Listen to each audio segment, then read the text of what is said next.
Hey guys, welcome back to the channel. So this week we're talking about sport-specific rehab. And so Meg wrote her blog post this week on it, and so we'll link that down below. But I think why don't we start off, Meg, what is sport-specific rehab?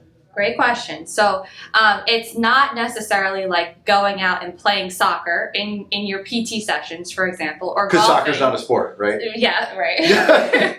Just kidding. Just kidding. Hold back the mean comments. But it's making sure that you prepare your body to be able to do the things that you have to do in your sport. So, for example, like volleyball players need to be able to jump and land from jumps in order to return to their sport. So making sure that they can do something like that and training their bodies in a way to be able to do that so that they can return to their sport, be better than they were before and hopefully not re-injure themselves as they return to their sport.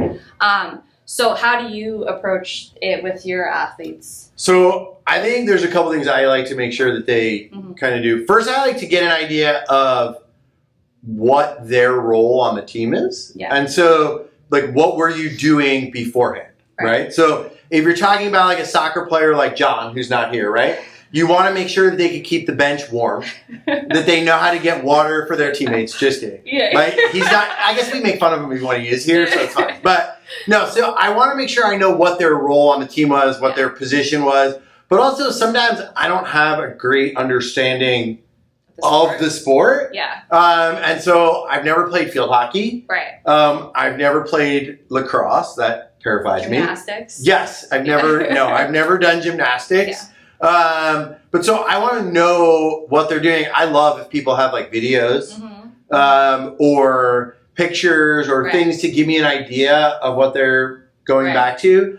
I remember working with a baton twirler once, and her parents were great. They had so much video of this because I had no idea what went into it or how high they throw the baton. And so she had hurt her neck. And needing to be able to just track it and follow it and move. Yeah. There was so much more that went into that than just a standard neck injury. Yeah, for sure. What about you? Where do you start with this? So similar to you, like you said, that even amongst in one sport, there are many positions sometimes in some of the team sports. So even positionally, I know for soccer, because I know soccer the best because I've played it forever, there are differences in the way that someone that plays like an offensive position would have to train in order to get back to that versus either a goalie or someone that plays a defensive position. So like Justin said, I approach it similarly. I had a cheerleader once, and I don't know any of those moves. I can't do backflips or anything like that. And same idea. She had to show me some videos, and I was able to sort of see what maybe was going off, what we needed to work on in order to get her back to being able to do those sorts of things.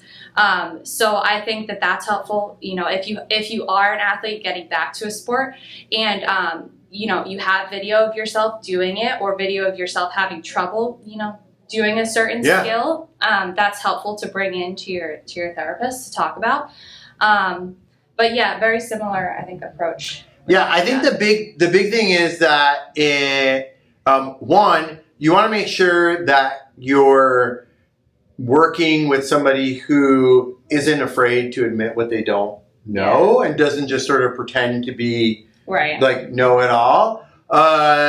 And we'll go through. I also think this is a great place where, as PTs or rehab professionals, right, you can interface with a coach. Yeah. And get an idea from a coach, because I know, soccer, there's a different amount of running for different positions. Right. There's also going to be a different amount of like game-specific things that might be part of the rehab. And so playing in scrimmages, playing in practice, like getting an idea of how much contact is involved in a practice. How can we get this person to be doing things that look as much like their sport or the drills you're going to be doing at practice, but are helping them get better and, get back to their goals. Because ultimately the goal is to get back to the thing, whatever it might be, not to get hurt again, and ideally to be better than you were before. For sure, yeah. And I think one of the things like Meg hit on early is it doesn't need to look like the sport. And so like if you're working with a volleyball player, right, and you're working on jumping and landing, I imagine there's no net. No, Yeah. not usually. Not usually, right? Yeah. But so like you could use a box, right? You could be doing box jumps. And so I think the other thing, and this is where I'd be curious to know your approach, is how you talk to the patients about it. Because I think the way that patients understand the reason for what you're doing is huge in the motivation of it. To do it, yeah. Yeah, because like I think sometimes they think like if it looks like the sport, like if it's soccer and you're dribbling a ball, they're going to love that. Right. But if you're doing agility ladders, and I'd be like, oh my God, this is annoying. Yeah. So before we like close out, what's your approach to kind of like making sure they understand it and keeping them motivated through it?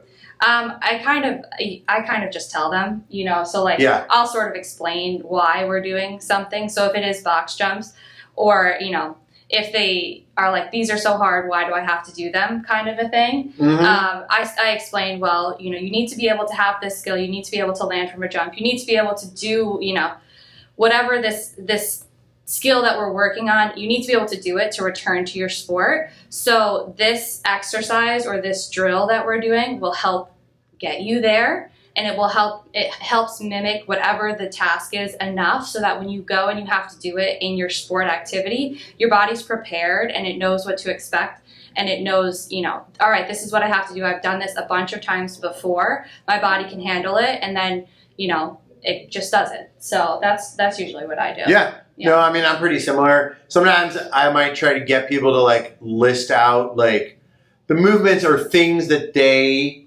feel they need to be doing. And then it almost like looks like it was their idea for what, like, oh, we're doing box jumps because I said I need to jump and land and for my sport. That's especially helpful with like high school. I do that for sports that I don't know. Yeah, right. It's good. Yeah. Yeah. Exactly. Yeah. But yeah, so I think this is important because you'll see a lot of stuff that goes against sport-specific training, right? Or specializing in one specific sport, especially at a young age. And all of that is true. But when you do get injured and your goal is to get back to a thing, it doesn't matter what it is, whether it's running, whether it's gardening, whether it's, you know, this goes true, right? We could say like sport-specific rehab, but like it could be activity-specific. Yeah, exactly. And so if you're really trying to get back to gardening or picking up your grandkids or anything like that, right? We want to make what you're doing help you get back to those goals and to be specific for your goals. Yeah, I agree with that. All right. So that's what we have this week. Definitely check out the blog down below, and we'll see you back here in a few weeks.